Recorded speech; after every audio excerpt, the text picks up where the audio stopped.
uh-oh, what are we going to do now? That was one preacher. He knew something about dynamite.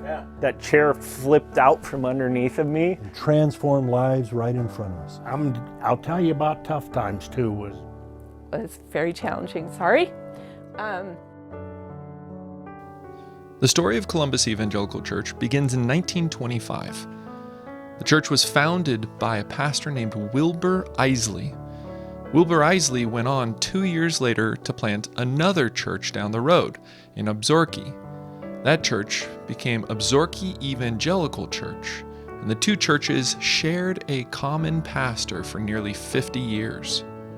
Reverend Isley would hold a morning service at Columbus Evangelical Church and then drive down the road to Absorki Evangelical Church to hold a second service. In 1928, the original building was completed in Columbus, and it also marked a transition to a new lead pastor, W.C. Lassiter. Reverend Isley and Reverend Lassiter were both powerful evangelists and would hold revival evangelistic meetings in the evenings. They would often invite the entire town of Columbus to attend, and even travel through the countryside, visiting farmers and ranchers, inviting them to the revival events. Lassiter was followed by Reverend Toole and Reverend Rockema, who were also beloved in the community. I'm Richard Bridges. I was born in 1946, and I started Sunday school here at this church. Reverend Isley, in summer of 1925, came down by the ranch. I've traveled with my dad and my grandfather, so I've heard these stories. But anyway, Grandpa, he came down by the ranch, and Grandpa was mowing hay with a team of horses and a horse mower. And he stepped over the fence and he says to Grandpa, he says, "I'd like to invite you to the evangelistic services we're going to have down at the Beaver Creek Schoolhouse." And Grandpa says, "You'd like us to come, huh?" Well, Grandpa looked at him and he says to Reverend Isley, he says, "Well, if you want me to come to that," he says, "you better come to the house and eat dinner," because it was right at dinner time.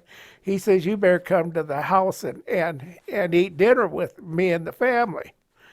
So Reverend Isley got in his car, and my dad says that was the first balloon tires we'd ever seen on a car. He says he was driving a Dodge car with balloon tires. All the rest of them, were just those little thin things. Right. But anyway, he turned around, he went back up to the house, and he ate dinner with them. And he visited with them for quite a while, and finally he left. And if you'd asked my grandfather if he'd went to that evangelistic service, if he hadn't come back up there and ate dinner with him, he says, I probably wouldn't have went to the evangelistic service. My dad was sitting with 13 boys in a row in that schoolhouse. And he got up out of those 13 boys, and he finally went forward on Friday night. And I'll tell you what, he was the only one of those boys that went forward. So you can understand what really took place in my dad's life. And those evening services down here were unbelievable. They had a lot of people when I was a kid that could really sing in this church. Probably it was more enjoyable than the morning service was, as far as I was concerned. But anyway, and Dorothy Olson, bless her heart, she learned to play the piano, learned to play the organ, and she did a lot of, she was a large part in a lot of that music. She may not admit to it, but she was. My name is Dorothy L. Davis Olson. I've been here 93 years altogether. All right, very nice. So how many? So as long as you've been coming here, how many different pastors have been at Columbus while you've been here?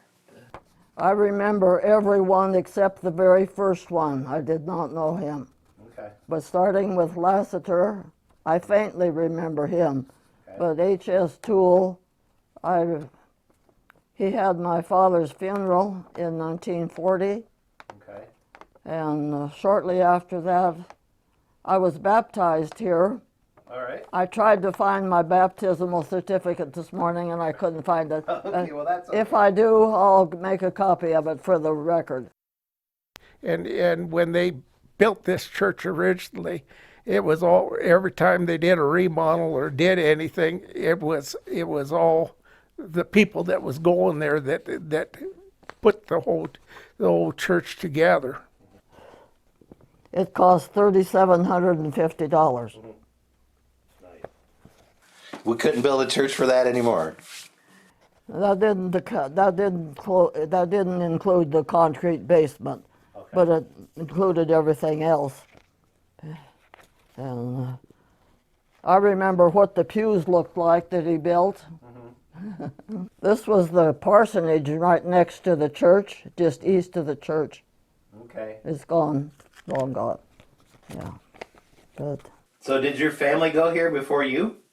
my mother did. Your mother did. Yeah. So between you and your mother, you got so your family's been here since the beginning. Yeah. Very nice. Yeah. Dear old Reverend Rockham, my mom used to take me to the they called it the Women's Society meeting. They had it once a month. And dear old Reverend Rockham, he'd take me by the hand, and him and I'd go for a walk. And I was just a little guy at the time. I've got real fond memories of Reverend Rockham. From 1950 to 1975, Columbus Evangelical Church underwent a few major transitions and changes. One of the changes included the first major remodel of the church building. The remodel encompassed redesigning the church entryway and adding a balcony and interior rooms. After the remodel was completed, the church was rededicated on May 4th, 1958. Columbus Evangelical Church was originally planted as a member of the Evangelical Church. In 1946, the Evangelical Church merged with another denomination to form the Evangelical United Brethren, or EUB. In 1968, the Evangelical United Brethren merged with the Methodist Church to form the United Methodist Church. However, there was a group of pastors and churches that sensed growing issues in the theological emphasis and social philosophy of the United Methodist Church. After much prayer, these pastors and churches decided not to merge with the United Methodist Church and instead ventured out on their own to reform the original Evangelical Church network. This was a massive and bold step of faith for these pastors and churches, as the churches were jeopardizing their church property rights and the pastors were jeopardizing their retirement pensions.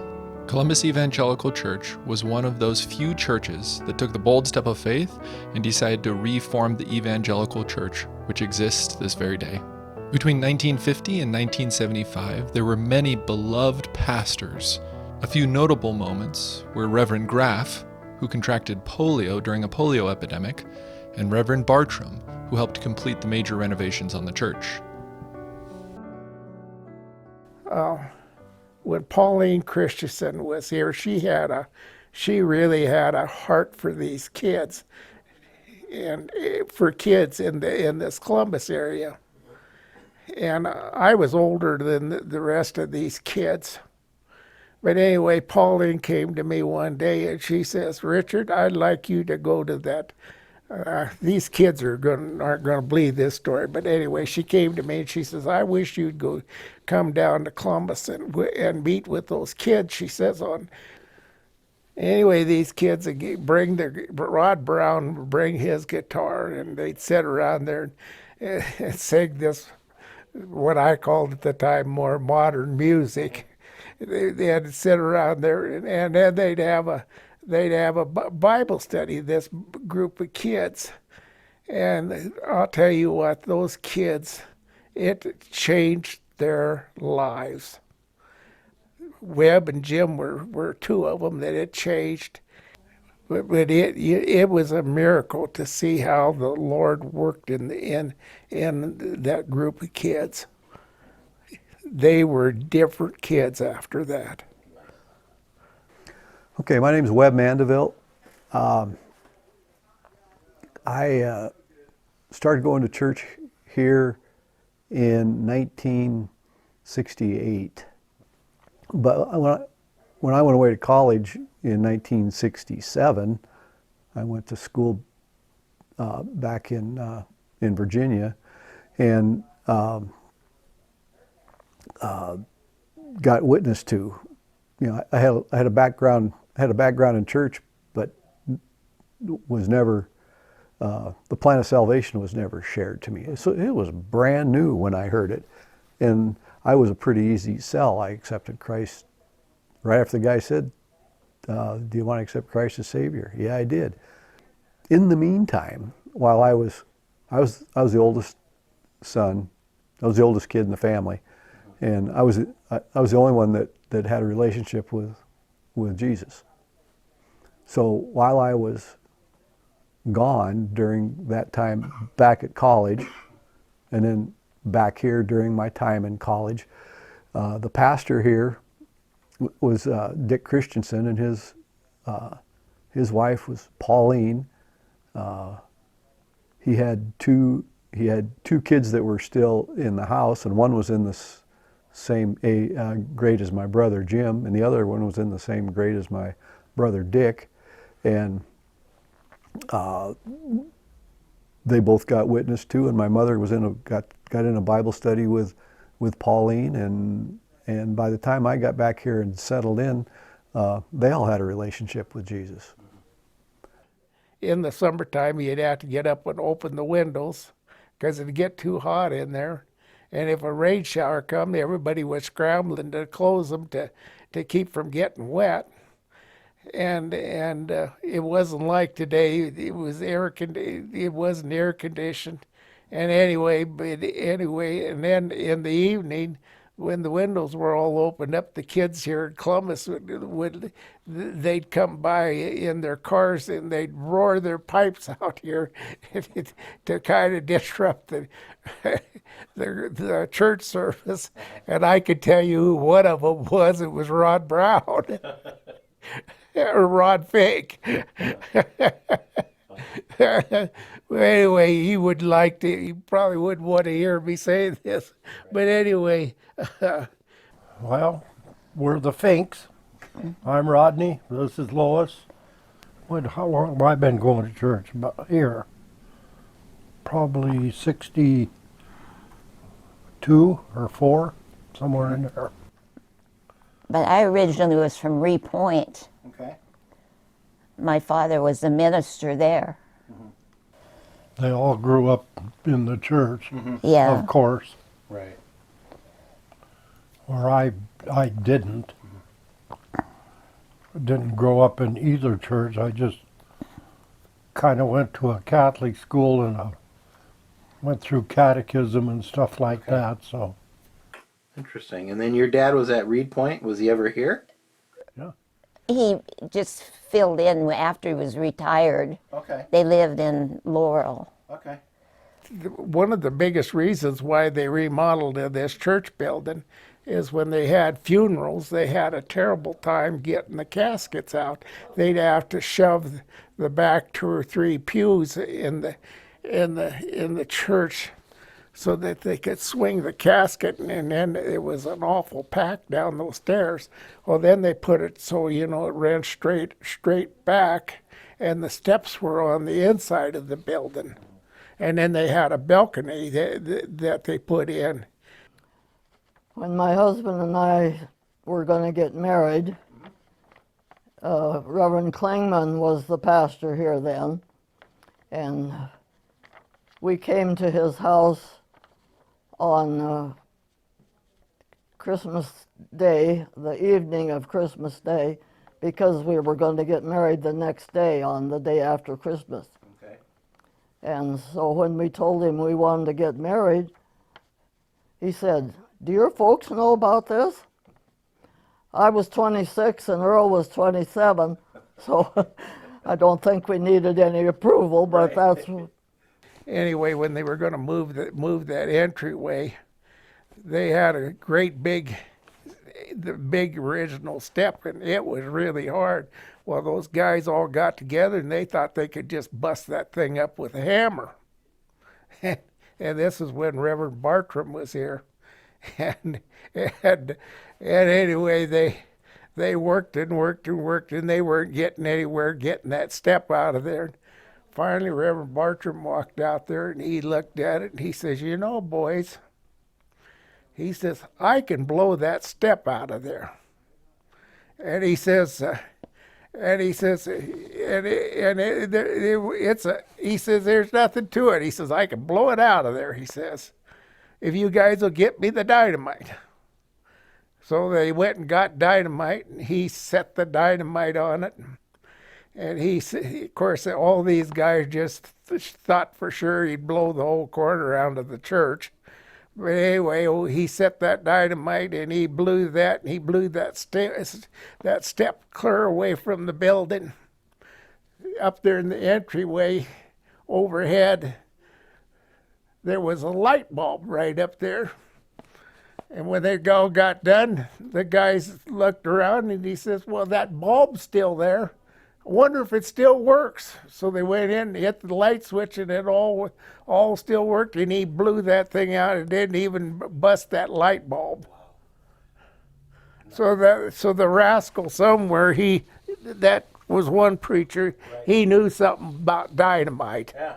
Probably the strangest time is her dad wouldn't marry us.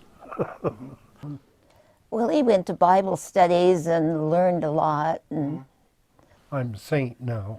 oh, you're a saint now. He's St. Rodney now. Yeah. Yeah. Oh boy. And then Reverend Graff, he had polio while he was here. And all the churches in Montana gathered and they prayed for him, and he was in an iron lung, and he mysteriously got a lot better. It's really important to go to church and be around brothers and sisters. You know, in the old days, Mom and Dad used to have a Sister Esther or Sister, they'd always call them that. Right. From 1975 to 2000, Columbus Evangelical Church again felt the Lord's call to expand the church. This newest expansion nearly doubled the size of the church. It added many new classrooms and even a nursery. This expansion of the church is still used today for offices, the conference room, and the church library. After creating this new space in the church, the members of the church began to pray for years and years that one day God would fill this new space with children and young families. Reverend Steve Berglund oversaw this expansion to the church building and its dedication. Karen Tyra, and we started going to church here in 1987. So that's what, 38 years. 38 years. Number one is it always preaches the truth. That's number one to me. Number two would be it's a praying church. And number three, they take, people care for you if you're down and out, yeah. Well, I can remember when we had a treasurer. He was a wonderful older man and had he did everything by the ledger, and I remember we literally had like $1.73. That was what we had in the bank. $1.73. We had to figure out how to pay the pastor. Well, one was, we had one of our missionaries, and he's still here today, and I won't give his name because he might not want me, I don't know. But anyway, his daughter was in the womb, and they discovered that she had a cyst here that, I don't know exactly where, that might have caused all kinds of problems. And so our church prayed for her, and when she was born, there was no sign of it, and she's alive and well and flourishing to this day. So Our boys were both baptized here, and they married believing women, and It's a good legacy. it's been good. And then my brother Jim and his wife and their kids, they've been able to go here too. We've been able to we don't sit together, but we get to go to the same church. And that's a blessing. the other thing that I remember, and probably Webb could give you more of the statistics, but when we first came here in '87, the church was raising money to add on to what is called the upper room now. That was all there was, the upper room and the basement. We added this addition on, and we planned it. We had to fund the deal. We sent out the pledge cards and envelopes, and we needed. I don't know how much it cost, for sure, but we got some pledges in it, and it came up that we were $85,000 short. And there, people were praying and stuff, but our pastor at the time was a young guy named Steve Berglund, and so I don't know how many years we were into it, because they had done that long before we started coming. And so Arvilla Rash was a school teacher, and her husband was a rancher. But she moved into town, and she lived up on 3rd Avenue, and we would pick her up and bring her to church every now and again, and she'd get to church every now and again, and then she got old, and she couldn't come hardly at all, and she passed away. And Steve Berglund one day says, well, I got a letter in the mail. He says, do you know a guy named Merrill Lynch? And I said, Steve, Merrill Lynch is a financial institution. It's an investment place. Huh. He says, well, they just sent us $85,000. And it was to the penny, the exact amount needed to add the addition to it. So this was at the time of the Americans with Disability Act, when President George H.W. Bush was in, and he's the one that had that passed. And so by the time we got the building built, this addition right out here, we found we had to have a lift, because that was part of that. And then they contacted Pastor Berglund, and there was more, and it paid for the lift. So that, I definitely believe, was a God moment. Absolutely. I remember once that when we had spring cleaning, and this was kind of a funny one, Jean, Aubrey, and I were in charge of cleaning out the closets that's up by the balcony, that little one off to the side. And he and I like to throw things away, and so we cleaned it up and it looked really nice. And then we found out that we had thrown away some things that weren't supposed to be thrown away, and Pastor Steve went and got some of them and brought them back. Stritzes were really an important factor in our lives. I don't know if you knew or heard of the Stritzes. I've heard the name, but don't know much about them. Well, he and Dad he was the superintendent, and most of them are gone now, but in fact, Raleigh just died recently, the youngest one. But they were wonderful, wonderful people. And Raleigh had been a minister for a while here, too. Yep. Okay. But he broke his leg or something, and he propped his leg up, and he was a preaching away. Right. You don't need a leg to preach. That's No. But back in the 90s, when Pastor Raleigh was here, I taught adult Sunday school class, young adult Sunday school class. And we had, at the maximum, 5 young adult couples. And only one of them had children. One had one on the way. And that was about it. There were hardly any children in this church. And so Pastor Raleigh asked us to start meeting on Mondays and praying for young families and young children all over the church. And as you can see, that's something that God has answered. Yeah. I've been blessed to see how things have changed, but when the first 21 years that I went to church here, we had 7 pastors. And one of them stayed for 8 years. So that averages like way less than 3 years. And we couldn't get anything going. There was no continuity. I mean, there was continuity, but you couldn't build anything. And that all changed in the about 2000 when Jay Forseth came and he stayed. From 2000 to 2025, Columbus Evangelical Church experienced major growth and transformation. By 2008, God had filled Columbus Evangelical Church with so many families and children that it was beyond the building's capacity to even hold. Once again, the church began to pray over another large-scale expansion that would add a gym, a new sanctuary, and an entire children's department. This newest expansion more than doubled the size of the church and allowed for an influx of new families and young kids into the church. As the church continued to grow, the pastoral team at the church continued to grow as well, with various new associate pastors over the years. From 2000 to 2025, Columbus Evangelical Church had 3 lead pastors.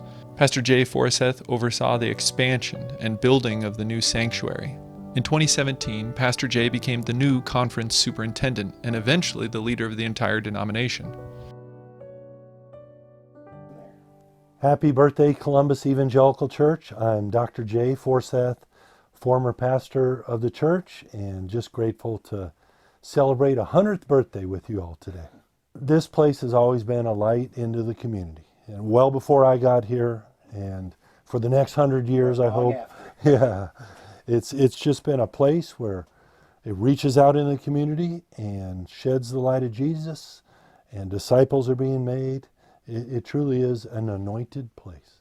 Okay, well, I'm Gwen Aubrey, and I've been here 30 years. Sorry about that. Okay. 30 good years. Lots of wonderful people, a great church family. God just planted us here, and I'm glad. So when we first started coming, there was about 55 people, and we met in what's now termed the upper room. And we outgrew that, and that was back at a time they had choir. And Paula Mandeville actually led music for many, many, many, many years. And then after a while, Lori J was the only one up there singing. My name is Lori J, and I've been here for 20 years. And 17 of those years, I was the church secretary. The reason we started coming here in the first place, we had been attending another church, and we were looking for a place that we felt the Spirit of God was present. And I came with a friend one time, and many years ago, obviously, and that they were doing a dedication of the Teskey twins. And we were present for that at the time, and it was just very moving, and felt the Holy Spirit here, and knew that this is where God was calling us to be. So, Pastor Jay was great. He taught me a lot.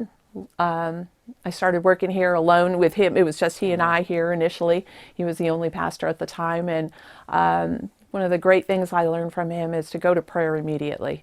Don't wait. Just go to prayer right away. And I have held on to that and try to do that and remember that all the time. Well, I can tell you there was, the church was smaller for sure, but there was a dedicated group of people that got together every week and prayed that God would send them young families. And they prayed for year after year after year, maybe 7 to 10 years.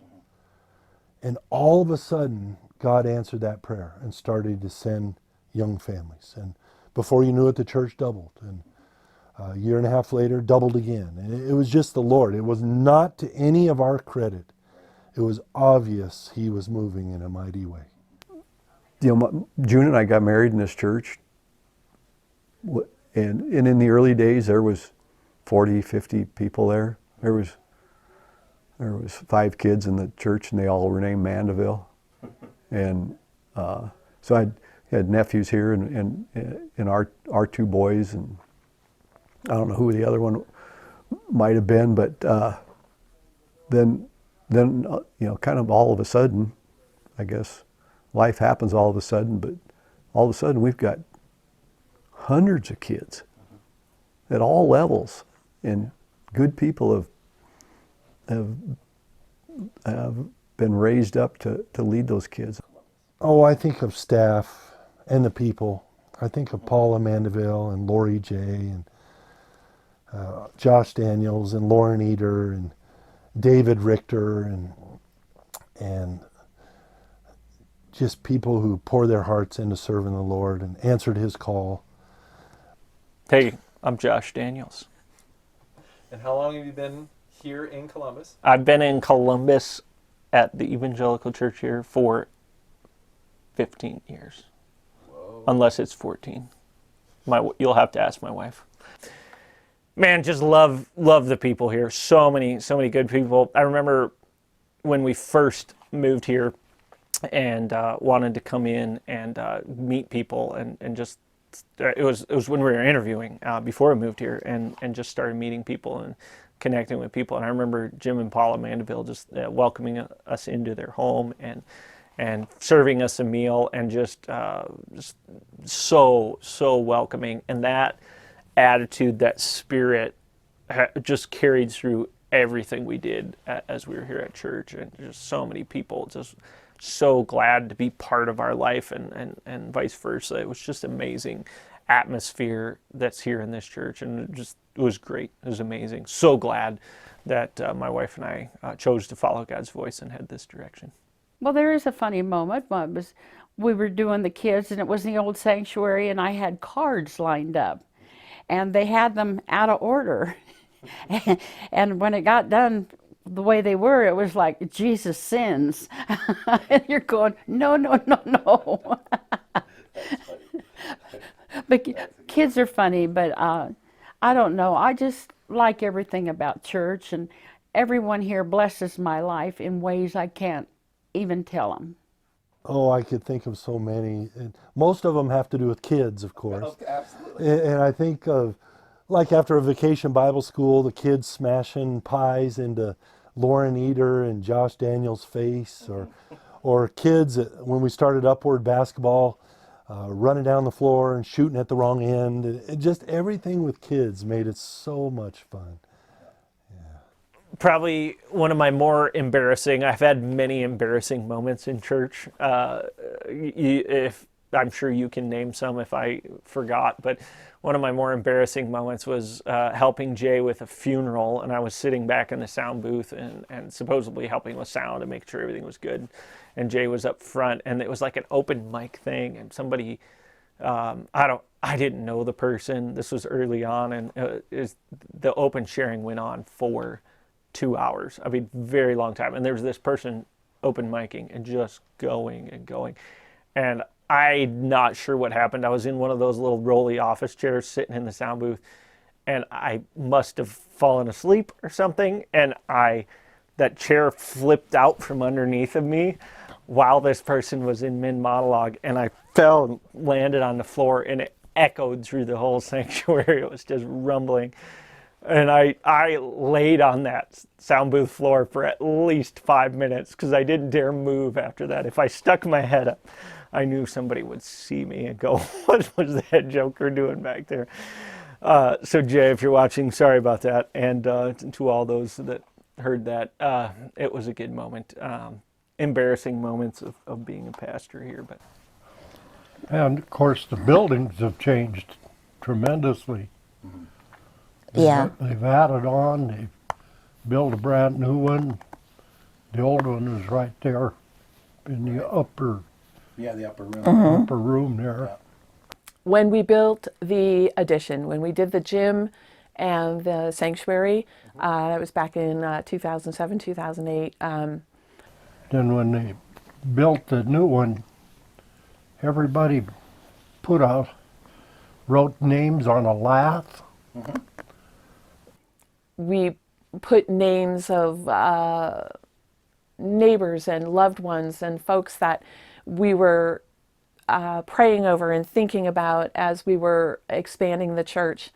And when it came to actually putting the walls up, that we took all of those posts and put them in the walls of the sanctuary. One of the times we were in Sunday morning service and we had the power go out in the building. And I was downstairs teaching kids. And I mean, remember it being just like, oh no, what do we do now? It was dark. And so we went and got some flashlights and lit it up and with our cell phones or whatever, and did a like a light and dark illustration message, and just talked to them about how light shines in the darkness. And it was really good. It ended up being one of my more fun memories of church. My name is Sam Hancock. The wife and I have been here since 2013. Labor Day Sunday was our first Sunday here. Okay. And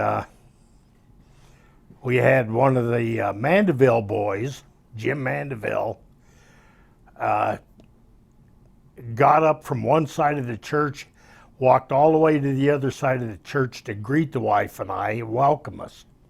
This is, I hate to tell this on Josh, all right, but when Lucky Siebert used to be the head of our men's group worship team. And he was going to move to Billings, and Josh at that point was kind of in charge of the worship. And Josh says, well, I don't know what I'm going to do. And I said, well, I can maybe help you a little bit. And he says, okay, then you're the leader. You know, it's just that. And sometimes we have to be pushed. The Holy Spirit moves in somebody, and we've got to respond to that Holy Spirit movement. They used to have a evening cowboy church. Oh, here, yeah. Here? Here. Nice. Yeah.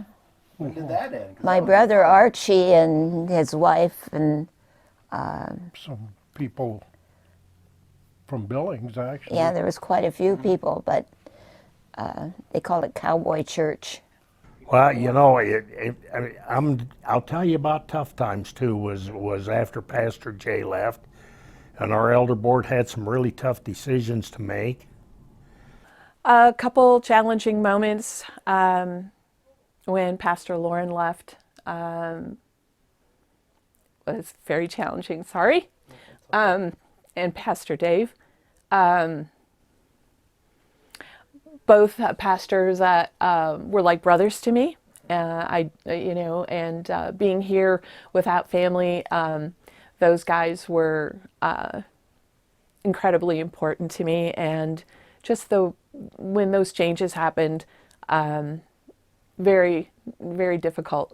They're wonderful guys. They're wonderful men. Hard. There were people that haven't gotten over it. They were friends. They were friends of mine. You know, one of them lived in. We rented to him. He lived in our house, and he lived after we let him go. And but it were steps that had to be taken, and in both cases, they landed in good spots. It was God's hand,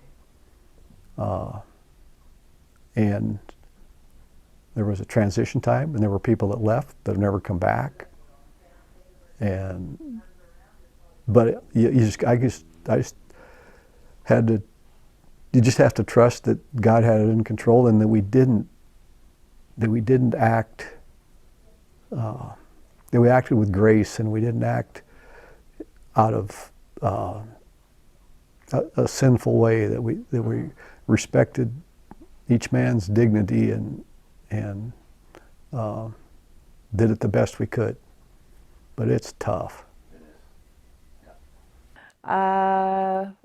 Pastor Michael, when he started here, one of the fun things about him is I love how he thinks about things before he answers and before he speaks. You'd come to him with something and he just takes a moment. It was interesting this past Sunday he shared pause and pray, and he does that on a regular basis, and working with him was a lot of fun in that. But one of the funny things was I'd gone in to ask him, it was early on when he had first started here, and I went in to ask him, well, how did he want to handle this or that? And he's like, I don't know, what should we do? And I'm like, you're the pastor. You need to decide. And he's like, oh, okay. And then, and then we kind of moved from there. But it was just, he was so thoughtful and considerate of where the church had been and how the church had developed over the years, and wanting to be respectful of the congregation and the people here. And that was very touching and very sweet. And there were lots of funny stories, but most of them I think they would prefer I don't share. So I think I can just share those things that I did. Very nice. My name is Michael, and I have been here for 7 years. 7 years. Okay. One that you can share, I guess. One that I can share, I guess. Okay. There are some funny stories that come to mind. Here's one. I don't know if I should even laugh at this. Okay. We had a Christmas Eve service that was really special. We were planning it, and we were emphasizing how Jesus was born in a barn. And so we wanted to give people kind of like, we often picture the manger, it's clean, it's beautiful, this little straw area, but really mangers and barns are dirty. They smell like poop, and it's noisy. And so we wanted to give people kind of that tangible example, and we were going to bring in a goat during the service and be like, look, this goat's noisy and smelly, and like this is what it would have been like in a manger. It's not a beautiful place that Jesus was born into. And so we decided we should do a test run and make sure, bringing live animals in, we got to figure out how we're going to do this. So we did a practice run through the Christmas Eve service a couple days before, and everything seemed to go pretty smooth. The goat pooped all over the stage, and we said, okay, we need to put down tarps, we need to clean this up, we need to figure out how to do this well. Well, anyways, while we were put the goat back outside, and we were like, let's try it one more time, put the tarps down, let's run through it just to make sure we've got it together. And Josh went back out there, we went out there to grab the goat, and the goat had been tied on the trailer or in the back of the truck in such a way that it had a long enough lead that the goat was able to jump out of the back of the truck and hung itself. And and so we went out there, and the goat was dead, and it was like, oh, what are we going to do now? And so we we had to find another goat. The goat jumping out of the back of the truck and hanging itself while we were getting ready for Christmas Eve was pretty memorable. It's a funny story. Yeah. Favorite memories have always been Tuesday morning meetings, regardless of the pastor. It's always been so great. As you can tell, I loved my job. I loved working here. I loved working with all of them. They were all special in their own ways and their own rights. And but Tuesday morning meetings were always fun. There was always laughter and joking and kidding and snacks. I think Josh still blames me for his weight gain for my cookies.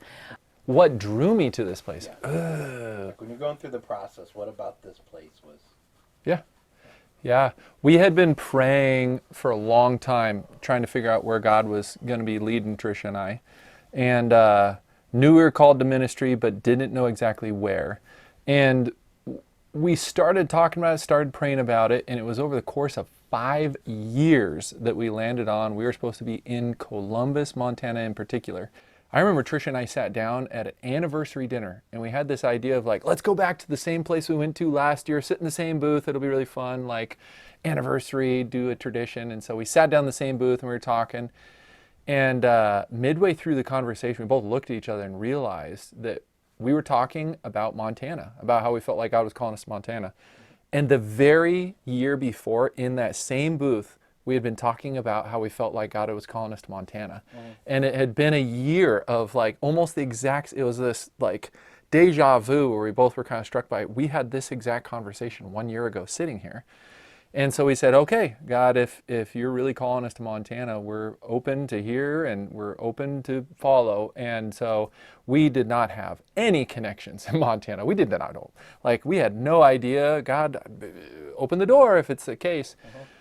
Well, right afterwards, we went on our anniversary trip, and we went to Steens Mountains, way in the southeast corner of Oregon, and went 20-something miles up a gravel road. We camped in the middle of nowhere, and we were totally by ourselves doing that anniversary. It was awesome. We were fishing on a lake. And the next night, we came back from fishing, stringer full of fish, of course. And as we were coming back, we heard this hooting and hollering and giggling and laughing, and we were like, oh man, someone moved into the campground. Oh, and they're really loud. You know, there's like 10 campgrounds. It's spread out, but we come walking up, and they camped right beside us. And there's this little hedgerow between us, between the two campgrounds, and they were noisy and loud and laughing and giggling and making all sorts of noises. And we sat there, and Tricia looked up and looked at me, and she said, I know that laugh. And I was like, you know, what? She goes, that's Werner Siebert's laugh. And years before, when Tricia was a kiddo, Werner Siebert had been her pastor, an associate pastor in Oregon City, and it was actually at one of his events, a track meet, that she had been led to the Lord. And so she knew that laugh. She knew his daughters, and she hadn't seen him in years and years and years. We said, I know that laugh. That's Werner Siebert. And we walked around the corner, and there, lo and behold, is a bunch of pastors from Montana camped right beside us, and Werner Siebert was there, and that was how I met Werner. And I was like, whoa, this is wild. We had been praying about being led to Montana, and now in the middle of nowhere, a bunch of pastors from Montana camped beside us. And I went back and talked with a mentor pastor who was retired that I had been meeting with for a few years, and sat down with him and said, this is the craziest thing ever. I know I've never mentioned this before, but I feel like we're called to Montana, and we had this wild moment where we met a pastor from Montana, and I don't know what the Lord's doing. And he looked directly in my eyes and said, well, you realize I was a pastor from Montana? And I was like, what? What? And he goes, yeah, I know Werner Siebert. I was the pastor at Absorki before Werner Siebert, and there's this guy named Alan Solheim. And right then and there, he said, I think I know what church you're supposed to be at in Montana. And it was this church. And so we prayed about it and applied, and the process continued and went forward. But from going over the course of pretty much 2 weeks, having not a single connection, knowing no one, not knowing how God would ever even open the door, praying about it and saying, okay, we're ready, God, if you open the door, to, hey, there's a pastor, there's a connection. I know a bunch of pastors all of a sudden. And even Jay Forsyth, when I got a chance to meet him, when he was the last pastor even here, I realized, oh my goodness, I had met him before. He had come out and spoke at the church in Oregon that we were at. And so it was just one after another. The conference superintendent at the time out here, his nephew I had been in school with and sat beside. And so it was one connection after another. I ended up, God had been planting the seeds all along, and it was wild. We felt called, and once we said okay, God revealed that he was already working on it. And that was kind of the start that led us out here. Yeah.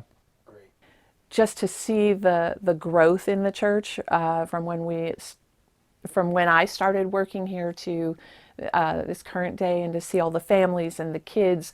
There were families and kids, but not as many. I mean, I think about the first couple years that we did VBS here, 2005, 2006, and we were excited to have 30 to 40 kids. And how many did we have this last time? 170. Yeah, and to see that growth, and to see those families being ministered to, and those kids learning about Jesus, that is truly God on the move. So love that. This church is it's family, it's community. Like any other communities or families, we have the squabbles, the comings and goings. but we're family. And that part of it's always come back to roost. You know, one of the ones that, looking back on, it's not as challenging now. Like, looking back on it, it's a different story than a challenging story, but at the time it was challenging, was all the COVID stuff, like ramping up and kicking off and trying to navigate, like, God, what are you doing with this? What are we supposed to be doing? Because there was a moment right when everything locked down and we didn't know if the world was ending, right? And we met in this very room. There was a conference, this used to be a conference room, and then we were sitting in tables right here. The elders got together and trying to discern, God, what are you doing? What's in store? What do we have next? And it was at that elder meeting that we recognized, hey, we have about $40,000 in emergency reserves as a church. And that isn't going to last forever if, you know, if everything shuts down, the world goes sideways and everyone loses their job. And it was a powerful moment because at that elder meeting, wasn't me, brought up and said, you know what, I think this is actually the time for a step of faith and for us as a church to take that 40,000, not to like hunker down and try to weather the storm, but to generously give it all away. And you know, if this is the end of Columbus Evangelical Church, like, let's go out with a bang, with our boots on. Like, let's give it all away. Let's see what happens. And you know, in that process, we were praying about, because we had $40,000 in reserves, and we paid over $50,000 a year in the church mortgage to be paying off the building. And so we started praying about, God, man, you know, we could do even way more powerful stuff if we didn't have that $50,000 mortgage in there. And we decided to be praying about, and that we were going to start giving away money and just open up all that 40,000, no limitations. We'd give it all away until the last penny was given away. And that was a wild season, because God ended up launching an entire building campaign out of that. We didn't even announce it to the church.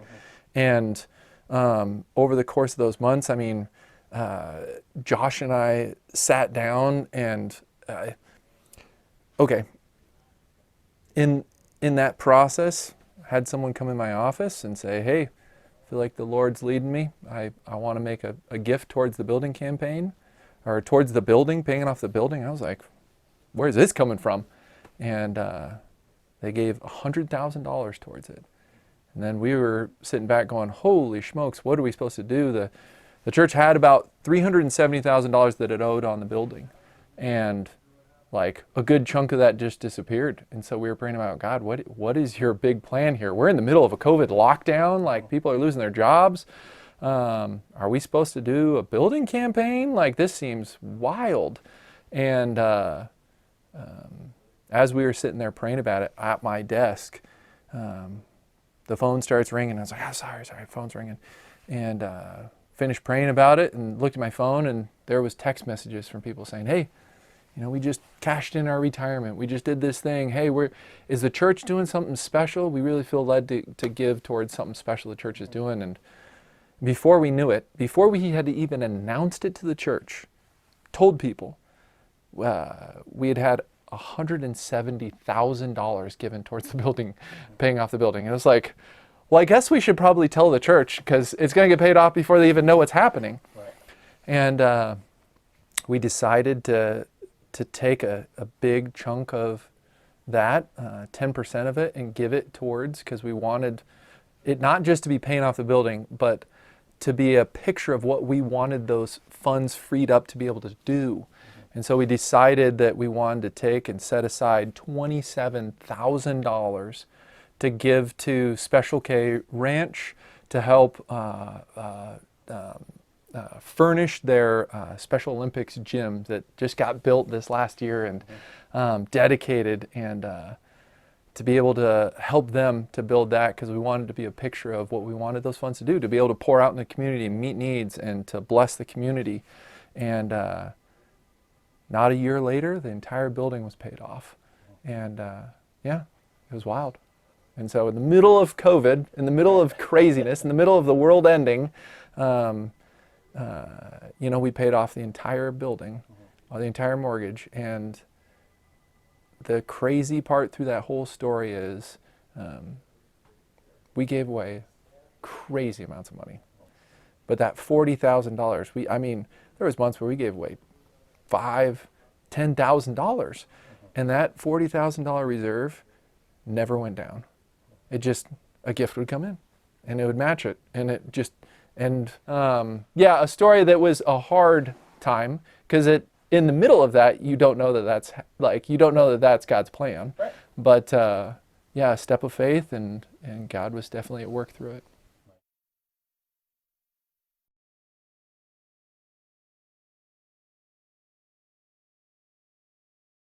I hope that when you see this, if it's many years down the road, that we will still be preaching the true Word of God, not some made-up thing, directly from the Bible, which we are now, and that they can remember, and we hope we still are, a praying church. When we would just see the Holy Spirit work and transform lives right in front of us.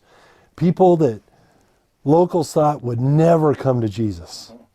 To see those powerful times of Christ reaching into their hearts and saving them, the opportunity to baptize them in the Stillwater River or the Yellowstone River, to dedicate their children to the Lord, those powerful times just will never be forgotten. And they will continue on. And I pray they continue on for another 100 years from here. Nothing's going to be perfect out there.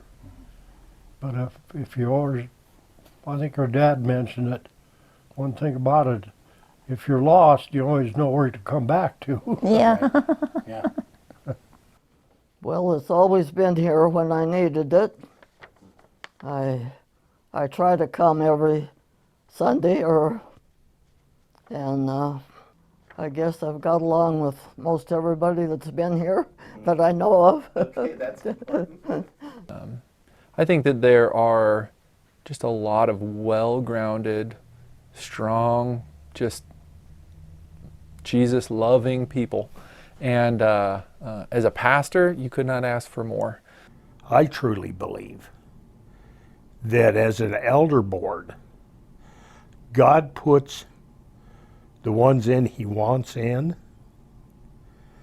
and I believe we have one of the strongest elder boards that I've ever seen. They love God, they want to serve God, and they follow God.